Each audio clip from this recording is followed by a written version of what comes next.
नमस्कार, मैं हूं संदीप चौधरी। आज सीधा सवाल में जेल, बेल और चुनावी खेल से थोड़ा आगे बढ़ने वाले हैं। आज हम बात करेंगे विपक्षी खेमे की, विशुद्ध विपक्षी खेमे की तैयारियों की, विपक्षी रेला की और चला चली की बेला की भी।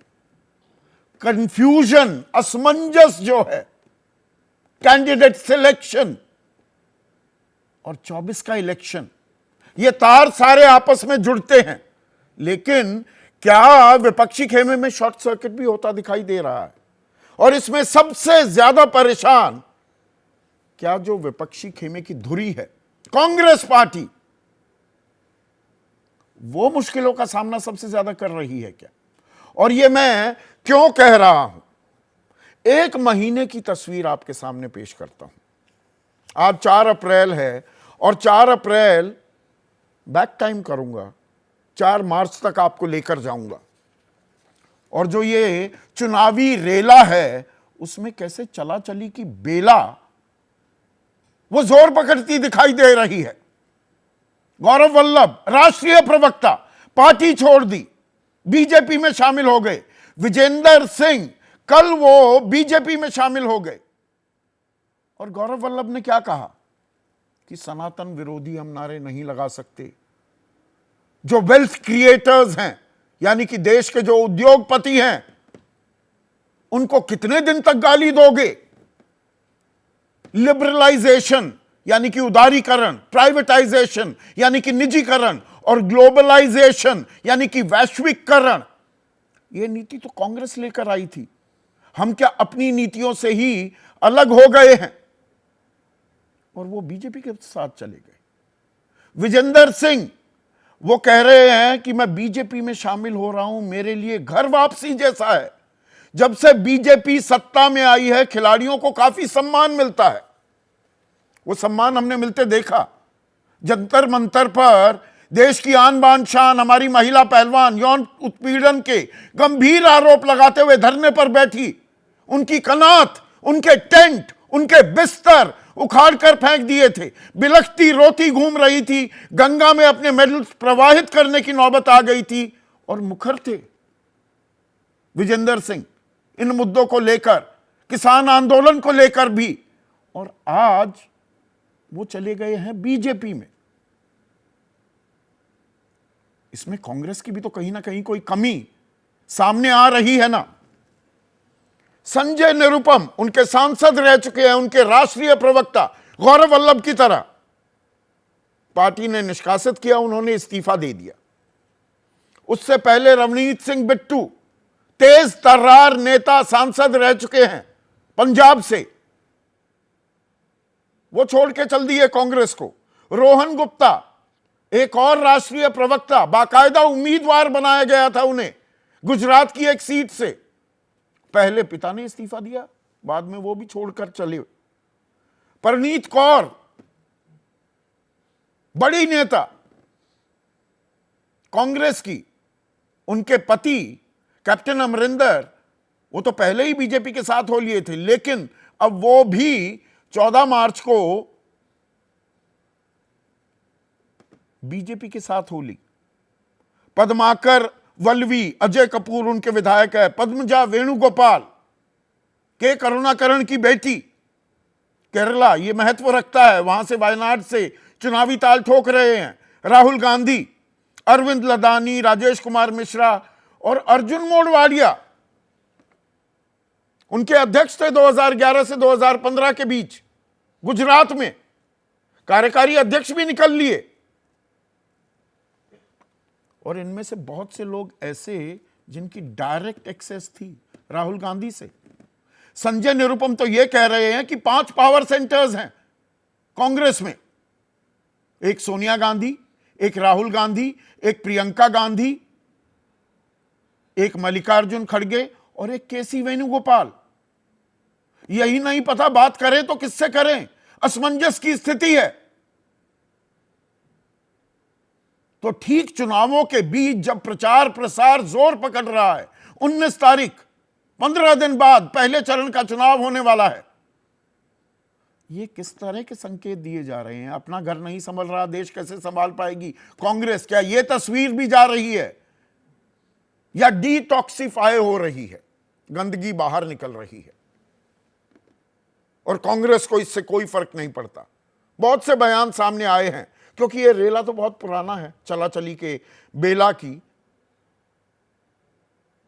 ये तो बहुत दिनों से चल रहा है और हर बार कांग्रेस की तरफ से ये जिसको जाना है जाओ, सानू की। पर आम आदमी, आप, जनता जनार्दन इसे कैसे देखते हैं? इसका पक्ष एक और भी है कि ये तमाम लोग जिन्हें देश विरोधी, देश का भट्टा बिठाने वाली बीजेपी लगातार लानत मलानत करती थी, सबके लिए लाल कालीन बिछा रखा है। गौरव वल्लभ आइए जी, विजेंद्र सिंह आइए जी, प्रणीत कौर आइए जी, रवनीत सिंह बिट्टू आइए जी, कोयला घोटाले के आरोपी नवीन जिंदल आइए जी, सबको बुला रहे हैं। अशोक चौहान, आदर्श हाउसिंग स्कैम में आरोपी आइए जी। बाकियों के नाम मैं इतनी दफा ले चुका हूं तो उन्हें दोहराने का कोई मतलब नहीं है। लेकिन यह समस्या सिर्फ विपक्ष की धुरी तक सीमित नहीं है, एक कंफ्यूजन भी है, अजीबोगरीब। अब इसे समाजवादी वाले, समाजवादी पार्टी या अखिलेश यादव कहने लगे ये रणनीति का हिस्सा है, तो भाई ये कमाल की ही कोई रणनीति बनाई जा रही है। और किसके बारे में मैं ये कह रहा हूं वो जरा देखिए। समाजवादी पार्टी उत्तर प्रदेश में मजबूत है, मुख्य विपक्षी दल भी है, वहां पर रोज बरोज खबर आ रही है कि जी उम्मीदवार बदल दिया। मुरादाबाद में एसटी हसन को पहले पर्चा दिया गया, बाद में रुचि वीरा उनकी जगह आ गई। रामपुर में असीम राजा की जगह मोहिबुल्ला नदवी को टिकट दे दिया गया। बागपत में मनोज चौधरी का नाम पहले रखा गया, उनको पर्चा दे दिया, सिंबल दे दिया, फिर बदलकर अमरपाल शर्मा को टिकट दे दिया गया। मेरठ में पहले भानु प्रताप सिंह को टिकट दिया, फिर विरोध हुआ तो अतुल प्रधान आ गए, मैदान में उतर गए। अब सुनीता वर्मा को टिकट दिया जा रहा है। बिजनौर में यशवीर सिंह पहले उम्मीदवार बनाए गए, फिर दीपक सैनी का नंबर आ गया। गौतम बुद्ध नगर में भी अजब गजब खेल हुआ। महेंद्र सिंह नागर, डॉक्टर महेंद्र सिंह नागर उम्मीदवार बनाए गए, नामांकन भरने की बात हो रही थी, राहुल अवाना का नाम सामने आ गया। राहुल अवाना ने पर्चा ले लिया तो महेंद्र सिंह नागर को दोबारा से दे दिया गया। नोएडा टू लखनऊ लगातार आना जाना चल रहा था। बदायूं से धर्मेंद्र यादव पहले नाम आया, फिर शिवपाल यादव, अब उनके बेटे आदित्य का नाम चल रहा है। मिश्रिक रामपाल राजवंशी ये नाम आया, फिर मनोज राजवंशी की बात हुई, ये रामपाल के बेटे ही हैं। अब रामपाल की धर्मपत्नी संगीता राजवंशी को टिकट दिया जा रहा है। और संभल से शफीकुर रहमान, उनकी खैर मौत हो गई, तो जियाउर रहमान को टिकट दिया गया। अब इतनी अदला बदली, जातीय समीकरण सहेजे जा रहे हैं, वो गणित गुणा भाग फैलाया जा रहा है क्या, या कंफ्यूजन है, या सरप्राइज कर रहे हैं बीजेपी को, या खुद सरप्राइज हो रहे हैं? तैयारी आधी अधूरी है क्या? यह अपने आप में बहुत अहम सवाल है। और सवाल महाराष्ट्र को लेकर अभी तक बना हुआ है। वहां सीटों का बंटवारा ही नहीं तय हो पा रहा। मैंने आपको मार्च के महीने में बताया था कि 27 फरवरी बाकायदा टॉप सोर्सेज ने मुझे बताया, तब मैं मुंबई में था, कि जी 27 को मंगलवार का दिन था, मुझे याद है, कि 27 तारीख को घोषणा हो जाएगी, हमारा तो बंटवारा हो गया। वंचित बहुजन अघाड़ी के प्रकाश आंबेडकर वो अलग हो लिए। सीटों का बंटवारे के नाम पर 21 सीटों पर अपने उम्मीदवार घोषित कर दिए हैं शिवसेना उद्धव ठाकरे गुट ने। 5 पर अपने उम्मीदवार, 5 की जगह बल्कि अब ये 7 हो गई हैं, अभी देर शाम 2 और सीटों पर उम्मीदवारों की घोषणा कर दी एनसीपी ने। कांग्रेस के 13 उम्मीदवार, तो जो सीटें अभी भी असमंजस में हैं वो 7 हैं। ऐसा नहीं है कि वहां महायुति वो भी कमाल का काम कर रही है, वहां भी 33 सीटों पर ही उम्मीदवार तय हो पाए हैं, 15 की चर्चा अभी भी चल रही है। लेकिन आज हम खास निगाह डालने वाले हैं विपक्ष की तैयारियों पर। बिहार का मैं जिक्र नहीं करूंगा ज्यादा, लेकिन पप्पू यादव मेरे कार्यक्रम पर आकर कहते हैं कि भाई कांग्रेस आला कमान कह देगी तो मैं पूर्णिया से अपनी दावेदारी छोड़ दूंगा, लेकिन वो छोड़ने का नाम नहीं ले रहे। तो इस असमंजस में अपनी नैया पार कैसे लगाएगा इंडिया? यही है आज का सीधा सवाल जो अब आपके स्क्रीन पर आ रहा है। सीटों में कंफ्यूजन, इंडिया कैसे जीतेगा इलेक्शन? और कांग्रेस में चला चली की बेला, बाकी है अभी 24 का खेला। चर्चा में मेरे साथ एनडीए की पहले बात कर लें, उनके एक ही नुमाइंदे को मैंने आज बुलाया है क्योंकि मैं खास विपक्ष की बात करने वाला हूं। तो एनसीपी अजित पवार गुट के महासचिव और उनके मुख्य प्रवक्ता बृजमोहन श्रीवास्तव, समाजवादी पार्टी के राष्ट्रीय प्रवक्ता घनश्याम तिवारी, इन्हें मैं जीएसटी बुलाता हूं, क्लाइड क्रैस्टो राष्ट्रीय प्रवक्ता हैं एनसीपी शरद पवार गुट के, वरिष्ठ पत्रकार और कांग्रेस का हिस्सा रह चुके हैं बाकायदा पंकज शर्मा, जाने माने राजनीतिक विश्लेषक अभय दुबे मेरे साथ स्टूडियो में हैं, और कांग्रेस के राष्ट्रीय प्रवक्ता चरण सिंह सापरा। चरण सिंह सापरा, क्या हो रहा है ये पार्टी में? मतलब जिसे राष्ट्रीय प्रवक्ता बनाया, झारखंड से चुनाव लड़वाया, उदयपुर से फिर चुनाव लड़वाया राजस्थान में, वो बता रहे हैं सनातन का अपमान कर रही है पार्टी, वेल्थ क्रिएटर्स को गरियाती है पार्टी, जो वित्तीय सुझाव हैं, जो नए आइडियाज हैं, उनके बारे में रिसेप्टिव नहीं है पार्टी। खोज खोज कर लेकर आते हैं अपने प्रवक्ता आप, जो सही मौके पर साथ छोड़ देते हैं।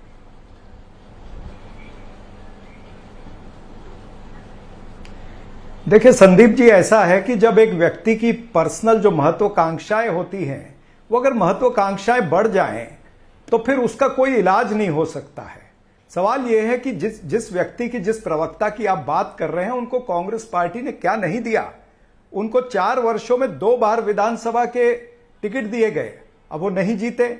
और जो व्यक्ति 3-4 साल या 5 साल वो उन सारी बातों की चर्चा करता रहा जिसके विपरीत आज वो भारतीय जनता पार्टी में चले गए हैं, यानी जो गांधीवादी विचारधारा की बात करते थे वो अभी गोडसेवादी विचारधारा की बात करेंगे, वो गोडसेवादी विचारधारा के गोद में जाकर के बैठ गए हैं। तो ये तमाम सारी चीजें जो है ये जनता भी देख रही है कि क्यों लोग इधर से उधर जा रहे हैं। विजेंद्र सिंह व्यक्तिगत सीधा डायरेक्ट कांटेक्ट था राहुल गांधी से, बॉक्सिंग का भी बड़ा शौक है राहुल गांधी को भी, और वो जाने माने बॉक्सर हैं ही। प्रियंका गांधी से सीधी बातचीत, 2019 में दक्षिणी दिल्ली से उम्मीदवार भी बनाया, भारत जोड़ो न्याय यात्रा में भी साथ घूम रहे थे, मोदी सरकार को कोस रहे थे कि हमारी आन बान शान महिला पहलवानों के साथ क्या बर्ताव हो रहा है। आज घर वापसी बता रहे हैं। तो कांग्रेस की भी तो कोई दिक्कत होगी आपको, तो मैन सिलेक्शन नहीं आती, किसको करीबी बनाना है, किसको 2 हाथ की दूरी पर रखना है, नहीं आता कांग्रेस को। नहीं तो उनको भी बीजेपी ने कोई लॉलीपॉप दिया होगा ना। ये तो विजेंद्र सिंह ही बता सकते हैं कि क्या लॉलीपॉप उनको दिया गया है। और विजेंद्र सिंह को यह भी उत्तर देना पड़ेगा कि जो महिला खिलाड़ी वहां पर बैठी थी, जिसके विरुद्ध में भारतीय जनता पार्टी के विरुद्ध में वो खुद जाकर के उनके साथ बैठे थे, तब प्रधानमंत्री की दहलीज पर उनको महिलाओं को मेडल रख करके आने पड़े, तब विजेंद्र सिंह उनके हक में बोलते थे। आज क्या बोलेंगे कि वो जो महिला खिलाड़ी है उनके साथ में उचित व्यवहार हुआ? क्या ये विजेंद्र सिंह कह सकते हैं? और संदीप जी, जो बातें आप कर रहे हैं, आप मात्र यूपीए की या कांग्रेस पार्टी की बातें कर रहे हैं, सिर्फ आउटगोइंग नहीं है, यहां पर इनकमिंग भी हुआ है। मैं आपको याद दिला दूं कि हरियाणा से जो सांसद थे बीजेपी के ब्रजेंद्र सिंह, वो कांग्रेस पार्टी में आए। राजस्थान से राहुल केसवान जो 2 बार के सांसद हैं, वो कांग्रेस पार्टी में आए। उसी तरह से दानिश अली हैं, पप्पू यादव हैं। आप ये देखें कि झारखंड के बीजेपी यादव ने तो रायता फैला रखा है, जयप्रकाश पटेल वो आए हैं। कर्नाटक एक मिनट मेरी बात तो पूरी होने दीजिए। please। कर्नाटका के फॉर्मर मिनिस्टर जो रहे हैं और बीजेपी के सांसद भी रहे, जयप्रकाश हेगड़े आए हैं, धर्मेंद्र गांधी आए हैं, तो सिर्फ आउटगोइंग नहीं है। आप एक नैरेटिव जो बनाना चाहते हैं कि कांग्रेस पार्टी मैं कोई नैरेटिव नहीं बना रहा हूं, मैं बिल्कुल सीधा सवाल पूछता हूं। और ये अगर आपको तकलीफ हो रही है वो आपकी परेशानी है। जवाब दे रहा हूं कि संजय निरुपम, संजय निरुपम मुझे कोई तकलीफ नहीं हो रही। जिस महानगर में आप बैठे हैं, बातों का जवाब दे रहा हूं। संजय निरुपम कह रहे हैं कि 5-5 पावर सेंटर बने हुए हैं, पता ही नहीं, बात करें तो किससे करें। बाकायदा नाम मैंने ले दिए, दोहराऊं, सोनिया गांधी, राहुल गांधी, प्रियंका गांधी, केसी वेणुगोपाल और मल्लिकार्जुन खड़गे।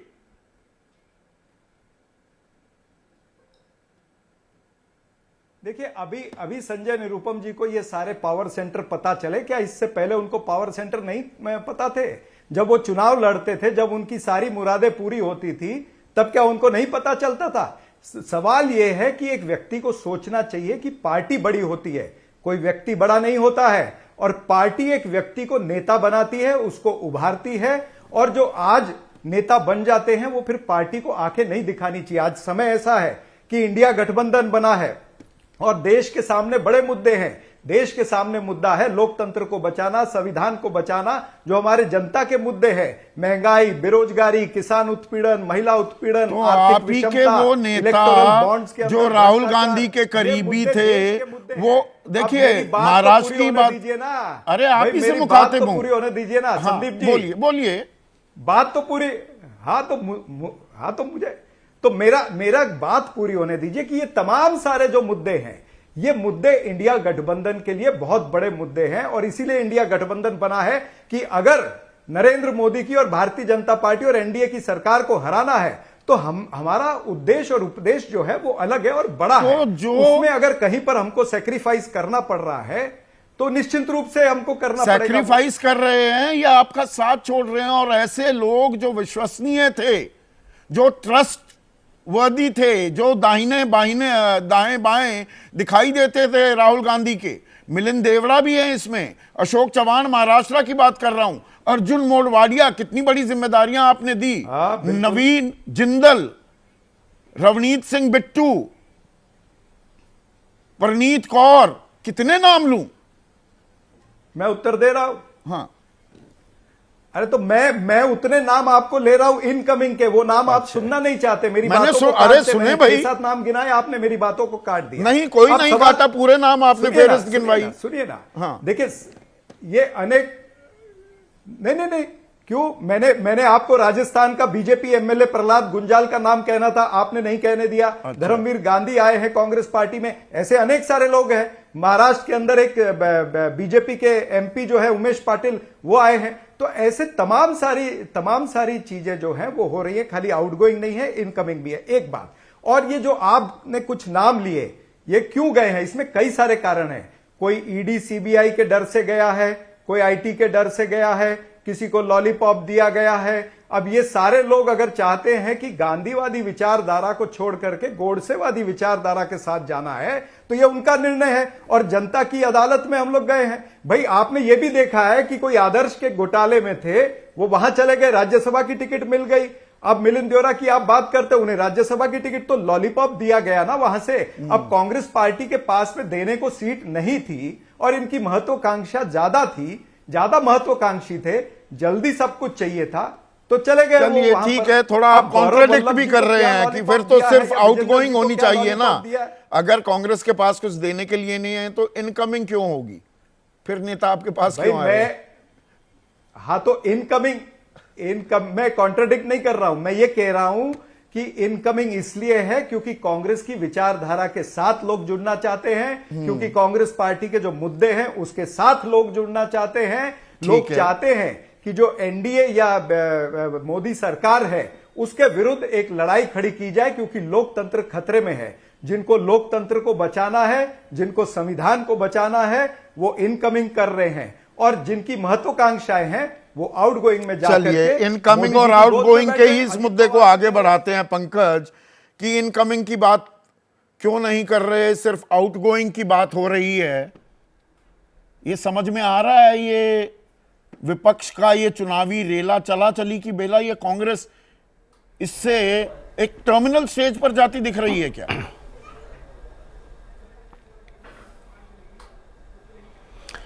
नहीं, उस स्थिति में जाती तो नहीं दिख रही है, लेकिन ये बात सही है संदीप जी, और ये मैं तो कई साल से कह रहा हूँ, आपके कार्यक्रम में भी कई बार कहा है कि राहुल गांधी को, कांग्रेस पार्टी के शीर्ष नेतृत्व को अपने सहयोगियों के चयन में बहुत एहतियात बरतनी चाहिए, सतर्कता से काम लेना चाहिए।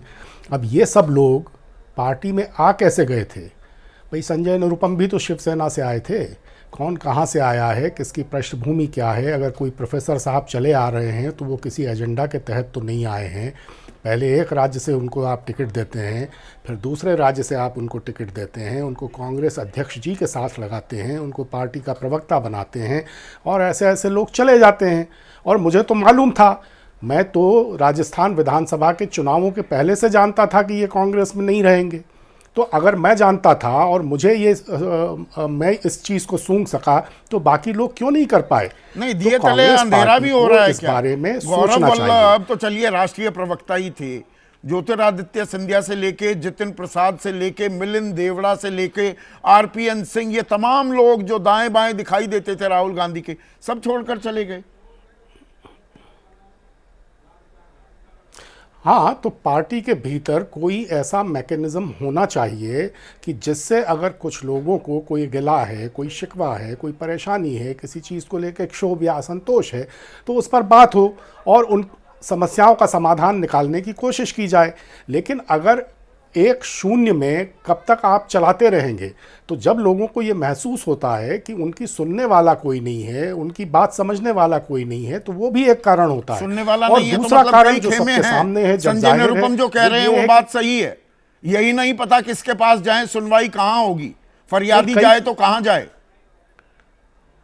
नहीं नहीं नहीं, सुनने का जिम्मा शीर्ष नेतृत्व ने जिन लोगों पर लगा रखा है, अगर वो ठीक से किसी की बात नहीं सुनते तो ये उस स्तर की गड़बड़ी है, और उस स्तर की गड़बड़ी को पूरी चुस्ती के साथ दूर किया जाना चाहिए।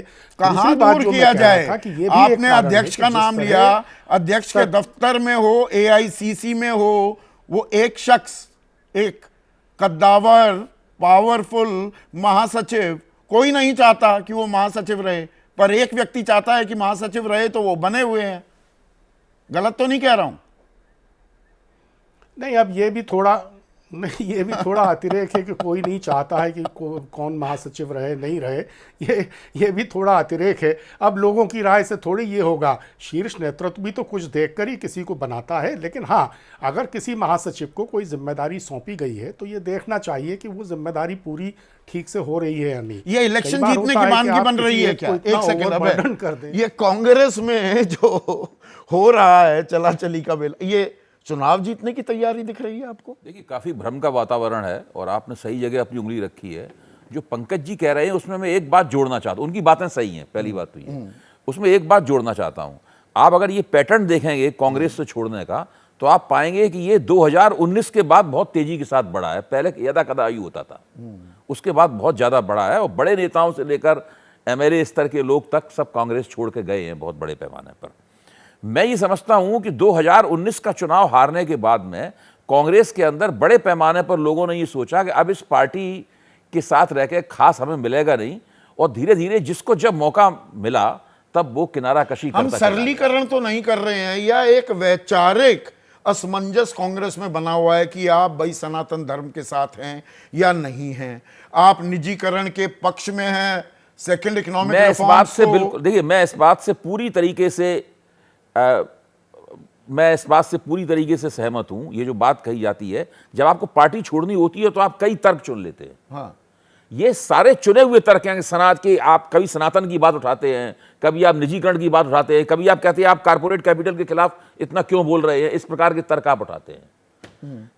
ये निर्णय तो पहले ही कर लेते हैं। क्लैरिटी है नहीं क्या? नहीं, आइडियोलॉजिकल क्लैरिटी कांग्रेस राइट है, लेफ्ट ऑफ सेंटर है, सेंटर है, लेफ्टिस्ट है, नहीं, मैं ये कहता, मैं ये मानता हूं, हिंदुत्ववादी मैं ये है, कहता नहीं हूं, है, टोटली सेक्युलर है। सत्ता से 10 साल लंबा जो विछोह है कांग्रेस का, वो इसका सबसे बड़ा कारण है। और ये 2019 के बाद से ही इन सब लोगों को लगने लगा है कि धीरे धीरे करके हमें इस पार्टी में कुछ नहीं मिलेगा, जब मौका मिलो तो छोड़ के चले जाओ, जब भारतीय डूबता जनता जहाज पार्टी के देख साथ रहे हैं, डूबते जहाज की तरह देख रहे हैं। हाँ, जब भारतीय जनता पार्टी के साथ डील हो जाए, सौदा हो जाए, तो छोड़ के चले जाओ। तो ये और उसके बाद राजनीति- एक ये तर्क ढूंढ लो कि हम इस वजह से छोड़ रहे हैं, तो हम इस मतलब ये वजह से छोड़ रहे राजनीति हैं। का साम दाम दंड भेद है, इसमें नैतिकता नैतिकता विचारधारा कुछ कोई नहीं, विचारधारा कुछ नहीं है। और वो सब कांग्रेस गई वैसे तेल भी में नहीं। कांग्रेस वैसे भी आजादी के बाद से ही बहुत स्पष्ट विचारधाराओं के लिए नहीं जानी जाती। कांग्रेस एक ऐसी विचारधारा के लिए जानी जाती है, विचारधारा है भी नहीं भी, ये बहुत बड़े बड़े राजनीति शास्त्रियों ने ये बात कही है। ठीक है। अब समाजवादी पार्टी की भी बात कर लें। जीएसटी, ये क्या, ये कौन सी रणनीति है, जरा थोड़ा सा आप इसको क्लैरिफाई कीजिए। भाई मेरठ में 3 बार उम्मीदवार बदल दिए, गौतम बुद्ध नगर में 3 बार, मिश्रिख में 3 बार, हो क्या रहा है ये? नमस्कार संदीप जी, आपको, दर्शकों को और को पैनलिस्ट को। जो आपकी ये आलोचना की धार है वो सही है। इससे कार्यकर्ताओं में कन्फ्यूजन हो सकता है, लेकिन जो इसमें मैं स्पष्ट तौर पे कहना चाहता हूं कि हमारे राष्ट्रीय अध्यक्ष अखिलेश यादव जी जमीन से जुड़े हुए हैं। तो ये चुनाव इतना महत्वपूर्ण है, जो लोकतंत्र को बचाने का चुनाव है, जो उत्तर प्रदेश और देश के भविष्य को तय करने का चुनाव है। और हर कोई मानता है कि अगर उत्तर प्रदेश में भारतीय जनता पार्टी को रोका जा सका तो देश में भारतीय जनता पार्टी को रोका जा सकता है। ऐसे में जब भी किसी कैंडिडेट के नामांकन को लेकर के या किसी प्रत्याशी को लेकर के फीडबैक मिलता है अखिलेश जी को कि जमीन पर उस कैंडिडेट का क्या फीडबैक है, फीडबैक तो पहले लेना चाहिए। या Mishrikh to Lucknow, Gautam Buddha Nagar to Lucknow, Meerut to Lucknow, bus आवाजाही चलती रहे। नहीं, बिल्कुल फीडबैक लिया जाता है, जिसके आधार पर कैंडिडेट तय किया जाता है। लेकिन क्योंकि पार्टी में लगातार ये चर्चा का विषय रहता है, तो ऐसा नहीं है कि कैंडिडेट तय हो गया उसके बाद तैयारी आधी अधूरी थी। मुझे लगता है महत्वपूर्ण ये है, अखिलेश जी के नेतृत्व पर तैयारी पूरी है। कहीं भी हमारा जो अभियान है या उसके मुद्दे हैं, हर चुनाव में, हर रैली में हमने उन मुद्दों पे, चाहे कैंडिडेट के स्तर पर या राष्ट्रीय अध्यक्ष जी के स्तर पर या प्रवक्ताओं के स्तर पर या कार्यकर्ताओं के स्तर पर, हमने उन्हीं मुद्दों को दोहराया है। हमने उसी पीडीए को नाराजगी मोल नहीं लेंगे। अरे भाई, किसी को पर्चा मिल जाए, सिंबल मिल जाए पार्टी का, धूम धड़ाके से ढोल नगाड़े पीटते हुए अपने समर्थकों के साथ वो निकलता है खुली जीप में हाथ लहराते हुए, वो उस वक्त तो ऐसा माहौल बनाता है ना कि भाई हो गया, बल्ले बल्ले, मैं तो गया सीधा लोकसभा। और 2 दिन बाद कहे जी वो लाओ जी वो सिंबल वापस दे दो, आपका नहीं, वो दूसरे का है। फिर दूसरे वाला ढोल पटाखे नगाड़े लेकर निकले, फिर कहे नहीं जी आपका भी नहीं, तीसरे का है। वो तो भितरघात की पूरी संभावना मिल जाती है। बिल्कुल इससे नाराजगी होती है, लेकिन ये तलवार की धार वाला चुनाव है। उस नाराजगी से ज्यादा जरूरी है कि क्या जमीन पर जिस प्रत्याशी को लेकर के हम खड़े हुए हैं, उस प्रत्याशी के साथ संगठन खड़ा है, उस प्रत्याशी के साथ नेताजी तो पहलवान थे, पहलवानी में भी ये इस तरह के दांव होते हैं। और अखिलेश ने हॉकी खेली है, और हॉकी में भी आप डॉज देते हैं, वो फेंट मारते हैं। ये मतलब कोई रणनीति है कि जी पहले सबके पत्ते खुलने दो? मैं इसे दांव नहीं कहता। आप चलिए, अच्छा है, ये साफ गोई मुझे अच्छी लगी। से कई बार मिल चुके हैं और मीडिया में तमाम लोग उनसे बिल्कुल पारदर्शी ढंग से मिल चुके हैं। वो दांव पेच नहीं, वो बिल्कुल स्पष्ट है कि जिस तरह का फीडबैक आता है उसके हिसाब से, इस चीज को ध्यान में रखते हुए कि इस लोकसभा क्षेत्र में संगठन सबसे मजबूती से अपने मुद्दों के आधार पर किस कैंडिडेट के साथ भारतीय जनता पार्टी को हरा सकता है। आम आदमी में भरोसा, आम मतदाता में भरोसा कायम कर रहे हैं आप, या उसमें आम वोटर में भी कंफ्यूजन होती है इस तरह की रणनीति से? नहीं, बिल्कुल इसमें ये आलोचना सही है कि इससे कंफ्यूजन होता है, लेकिन वो कंफ्यूजन जब अभियान और तीव्र होगा, जब उस कैंडिडेट के साथ लोग खड़े होंगे और जब हमारे मुद्दे जमीन पर भारतीय जनता पार्टी को पछाड़ रहे होंगे, तब वो कंफ्यूजन। दूसरी तरफ देखिए, ये एक तरफा नहीं है संदीप जी। दूसरी तरफ क्या हाल है? बिल्कुल, लेकिन दूसरी तरफ क्या हाल है कि प्रतिदिन भारतीय जनता पार्टी, जो कि अपने आप को दुनिया की सबसे बड़ी पार्टी कहती है, वो दुनिया की सबसे बेईमान पार्टी के रूप में प्रस्तुत हो रही है। चाहे वो इलेक्टोरल बॉन्ड हो, या प्रधानमंत्री की बात का वजन हो, या उनके जिस तरह के कैंडिडेट्स ने अपने टिकट वापस किए हों, अनेक पहलुओं पर भारतीय जनता पार्टी लगातार, या जिस तरीके से अनेक दलों से भारतीय जनता पार्टी कैंडिडेट बटोर रही है, या फिर टीवी, फिल्म, इसमें काम करने वाले लोग। अब एक मिनट, अब क्लाइड से भी थोड़ी बात हो जाए। शुरू में ही उंगली उठा रहे थे क्लाइड, ये 27 फरवरी को टिकटों का बंटवारा मुकम्मल हो जाना था। अभी भी 7 सीटों पर असमंजस बना हुआ है। हो क्या रहा है महाविकास अघाड़ी में? देखिए संदीप जी, आपने सवाल किया 27 जो तारीख आप बता रहे हैं, ये तारीख तो किसने कहा था, कहाँ कहा था, तो शायद प्रेस ही बता सके। ये कोई डिक्लेयर नहीं हुई थी ऑफिशियल कहीं से कि भाई हम 27 तारीख को सबको डिक्लेयर कर देंगे। और देखिए, 3 पार्टी जब एक साथ आते हैं तो सलाह मशवरा तो होता है, और अमुक सीट में अगर अच्छे 3 प्रत्याशी कहाँ देने 4 हैं, थी। तो प्रकाश discussion आंबेडकर चलता भी तो रहेगा। आपके साथ थे उस वक्त। नहीं तो प्रकाश आंबेडकर जी, देखिए अभी भी हम कह रहे हैं, अगर प्रकाश आंबेडकर जी आना चाहते हैं तो अभी भी है, हम बात करने के लिए तैयार है, लेकिन उन्होंने कुछ निर्णय लिया है और वो बड़े नेता है, अच्छे नेता है, उनके कुछ निर्णय है वो लेते हैं, लेने चाहिए। लेकिन अगर आप कहें कि भाई अभी भी कुछ असमंजस है, ऐसी कोई बात नहीं है। अगर कोई अच्छे प्रत्याशी देना है, अगर अच्छा काम करना है, लोगों की सेवा करनी है, तो डिस्कशन तो होना चाहिए ना। वो सलाह मशवरा एक दूसरे के साथ कर रहे हैं। और देखिए, जहां पर भी लोग, अगर प्रेस में कहा जाता है या कोई सोर्सेज बोलते हैं सूत्रों के अनुसार यहाँ पर तकलीफ है, वहां तकलीफ होने पर भी अगर किसी और पार्टी, जैसे कि कोई 3 पार्टी, कोई किसी ने कहा इलेक्शन यहाँ कांग्रेस की सीट डिक्लेयर होगी, लेकिन अगर जाकर शिवसेना की डिक्लेयर, उसका मतलब एक साथ मिलकर एक निर्णय लेकर साथ में उन्होंने कहा है कि भाई हम ये प्रत्याशी देंगे वहां पर। फ्रेंडली और फाइट की भी आपने बात हो काफी रही सारी है ना बातें क्लाइव? की। मतलब नौबत हाँ क्या जी। फ्रेंडली फाइट की भी आ सकती है? अभी 7 सीटों के उम्मीदवार। नहीं, देखिए फ्रेंडली फाइट वो सब चीज अलग है राजकारण में। अभी जो हिसाब से निर्णय लिया जा रहा है, वो हमें, देखो हमारे लिए क्या है कि भारतीय जनता पार्टी के खिलाफ हम लड़ रहे हैं और एक साथ मिलकर लड़ेंगे। और आप सोर्सेस को जाने दीजिए, आपको किसी ने कहा होगा तो लोग कुछ भी कहते हैं, बहुत सारी चीजें बातें होती है, लेकिन जो निर्णय लिया जाता है, जो डिक्लेयर होता है, वही सच्चा है। तो इस हिसाब से अगर देखेंगे तो अभी और 7 सीटें आप बता रहे, जल्द से जल्द हो जाएंगे। लेकिन आपकी जो एक परमिशन लेके मैं 2-3 चीजें बातें कहना चाहता हूँ, बोलिए ना प्लीज। ज्यादा हाँ। वक्त नहीं लूंगा। हाँ, आप 2-3 नाम ले रहे थे, वो 2-3 नाम ले रहे थे, उनके ऊपर मैं बात करना चाहता हूँ, क्योंकि उसमें से 1-2 लोगों को मैं एकदम करीबी से जानता हूँ। सबसे पहले कम करीबी जो है उनको बात करना चाहता हूँ। आपने कहा कि संजय निरुपम जी का प्रेस कॉन्फ्रेंस में मैंने देखा, आज पता चला कि 5 पावर सेंटर्स है। आज कह रहे थे कि कुछ हुआ नहीं, वो कह रहे थे कि बिहार के कोई चीनी मिल है जो बहुत विशाल है, लेकिन अभी प्रोडक्शन नहीं हो रहा है। अगर वो ऐसे बता रहे तो खुद को एक सवाल पूछिए ना कि इस प्रोडक्शन में उनका क्या योगदान है। संजय निरुपम ने, मैं मुंबई में रहता हूं, मुझे पता है वो कहाँ रहते हैं, उन्होंने अपने क्षेत्र के लिए क्या काम किया है। अगर काम ही नहीं करते हो, लोगों के बीच में नहीं जाते हो, और अगर आप अपेक्षा करते हो कि आपको आपकी पार्टी जो है कोई टिकट दे और कैंडिडेट बनाए, तो ये गलत बात है। और जाने के बाद ये सब बात करते हैं। आपने दूसरा एक नाम लिया मिलिंद देवरा का, मेरे दोस्त है, शायद बुरा लगेगा उनको, लेकिन सच्चाई तो सामने आनी चाहिए। आप कहते हैं मिलिंद देवरा छोड़कर एकनाथ शिंदे के वहां गए, 2 बार इलेक्शन हार चुके हैं। 10 साल में मैं उनसे सिर्फ 3 किलोमीटर दूर रहता हूं, मेरे इलाके में मैं उनका वोटर हूं। उन्होंने क्या काम किया मुझे भी पता नहीं।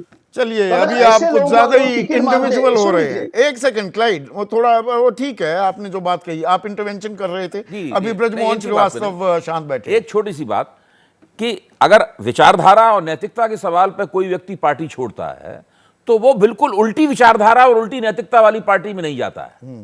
अगर कांग्रेस की विचारधारा और नैतिकता से कोई आदमी परेशान है, दुखी है, पार्टी छोड़ेगा, तो वो भारतीय जनता पार्टी में नहीं जाएगा। हाँ, वो जाएगा कहीं ये और। तो मौका परस्त राजनीति हो रही है। मौका परस्त राजनीति है, विचारधारा और नैतिकता से कोई संबंध नहीं है। पर ब्रजमोहन श्रीवास्तव, अगर महाविकास अघाड़ी अपनी सीटों का बंटवारा मुकम्मल नहीं कर पाई तो महायुति में भी कहां हो पाया है अभी?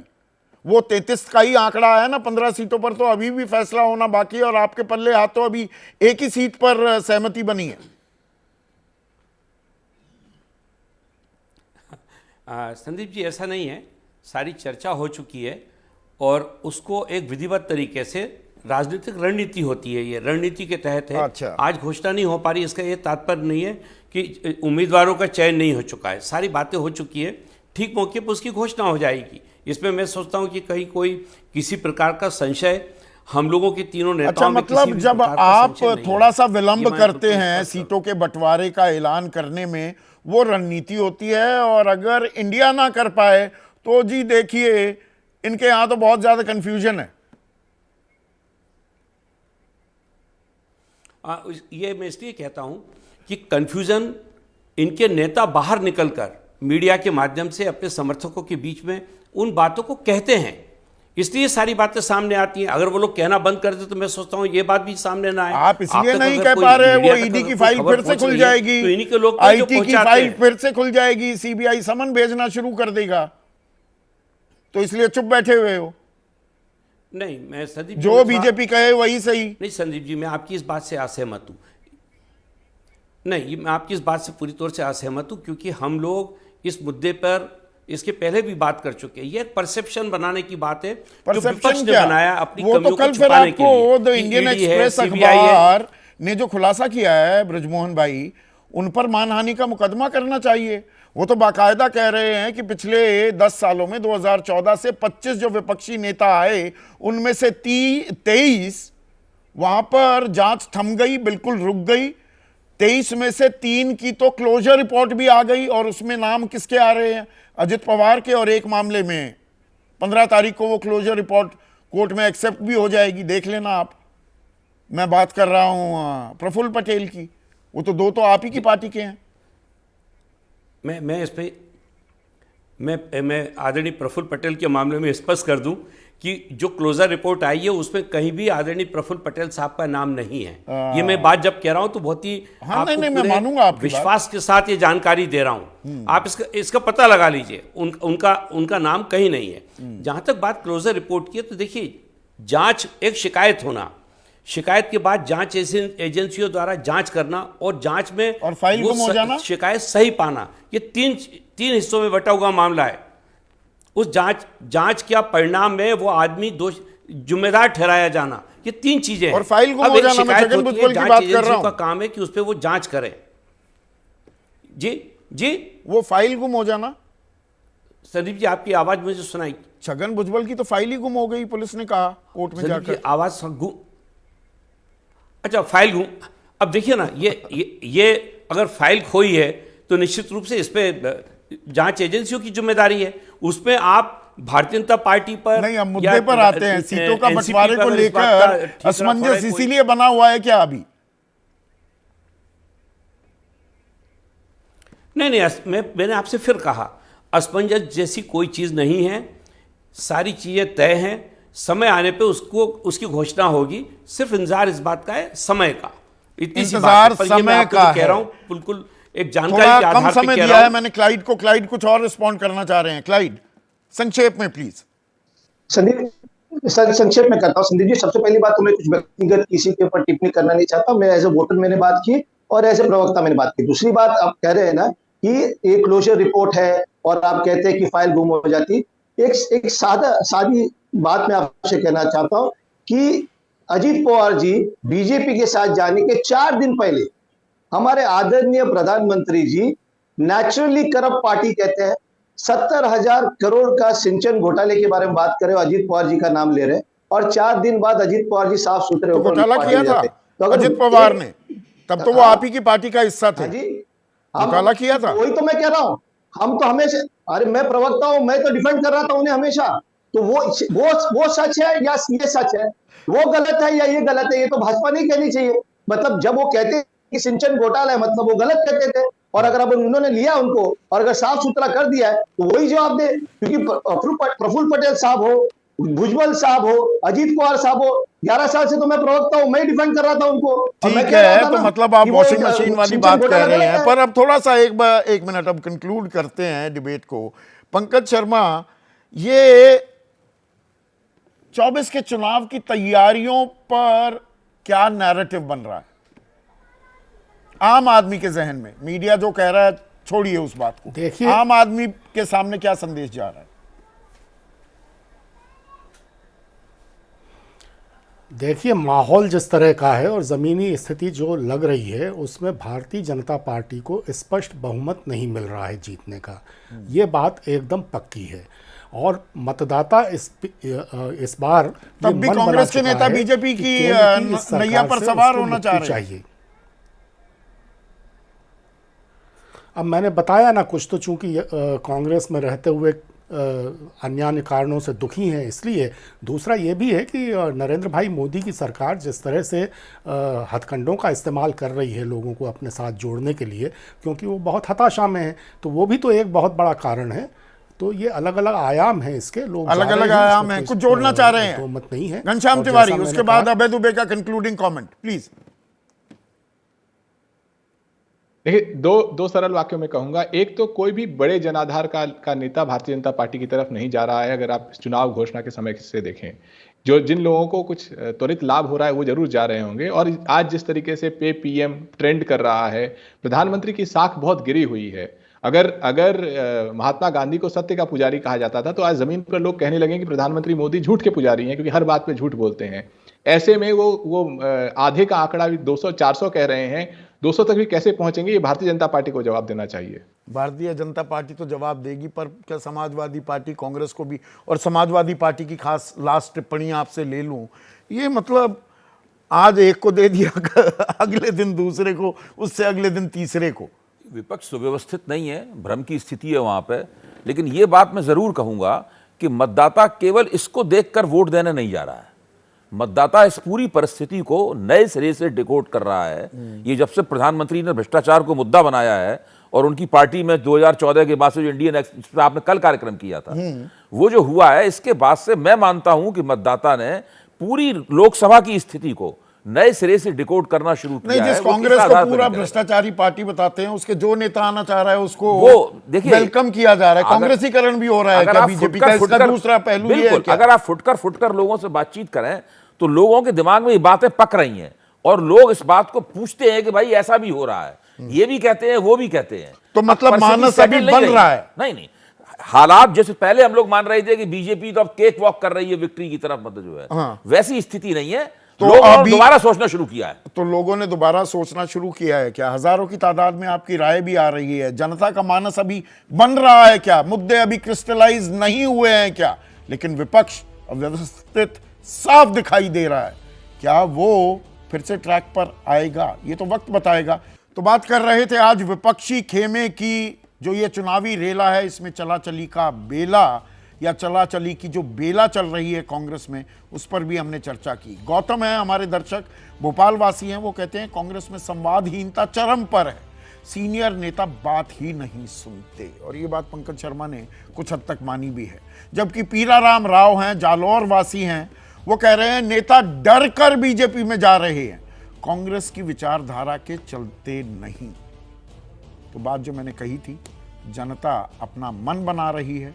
अब देखते हैं मन मानस क्या बनता है, वक्त गवाही देगा। आज इतना ही, नमस्कार।